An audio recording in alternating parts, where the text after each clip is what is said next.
ಹಸಿ ಕಾಳು ಸಿಗೋ ಅಂತ ಈ ಸೀಸನಲ್ಲಿ ಮಿಸ್ ಮಾಡದೆ ಒಂದ್ಸರಿ ಈ ತೊಗರಿಕಾಳು ಪಲಾವ್ನ ಟ್ರೈ ಮಾಡಿ ನೋಡಿ.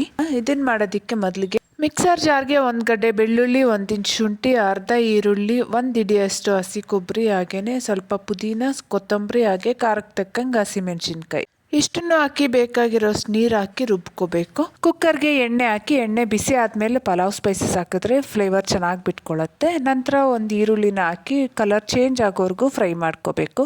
ಬೇಕಿದ್ರೆ 1 ಇಂಚ್ ಚಕ್ಕೆ, 2-3 ಲವಂಗನ ರುಬ್ಬೋದಕ್ಕೂ ಸಹ ಹಾಕ್ಕೋಬೋದು. ಹಾಗೆ ನಾನಿಲ್ಲಿ ಒಂದು ಸ್ವಲ್ಪ ಕ್ಯಾರೆಟ್ನ ಸಹ ಹಾಕ್ಕೊತಾ ಇದ್ದೀನಿ. ತರಕಾರಿ ಆಪ್ಷನಲ್, ಇಷ್ಟ ಇದ್ರೆ ಮಾತ್ರ ಹಾಕ್ಕೋಬೋದು. ನಂತರ ಹಸಿ ತೊಗರಿಕಾಳು ಹಾಗೆ 3 ಟೊಮೆಟೊ ಹಾಕ್ಕೊಂಡು ಟೊಮೆಟೊ ಸಾಫ್ಟ್ ಆಗೋವರೆಗೂ ಫ್ರೈ ಮಾಡ್ಕೋಬೇಕು. ಈಗ ರುಬ್ಬಿಟ್ಟಿರೋ ಮಸಾಲೆ ಹಾಕಿ ಮಸಾಲೆ ಎಲ್ಲ ಹಸಿ ವಾಸನೆ ಹೋಗೋವರೆಗೂ ಚೆನ್ನಾಗಿ ಫ್ರೈ ಮಾಡ್ಕೊಂಡಾದ್ಮೇಲೆ 1.5 ಗ್ಲಾಸ್ ಅಕ್ಕಿಗೆ 3 ಗ್ಲಾಸ್ ನೀರು ಹಾಕ್ಕೊಂಡು ರುಚಿಗೆ ಬೇಕಾಗಿರೋಷ್ಟು ಉಪ್ಪು ಹಾಕಿ ನೀರು ಕುದಿಯೋವಾಗ ರೈಸ್ ಹಾಕ್ಕೊಂಡು 2 ವಿಷಲ್ ಕೂಗಿಸ್ಕೊಂಡ್ರೆ ಪಲಾವ್ ರೆಡಿ. ಈ ಕ್ವಾಂಟಿಟಿ 4-5 ಜನಕ್ಕಾಗುತ್ತೆ. ಬಾಯ್ ಬಾಯ್.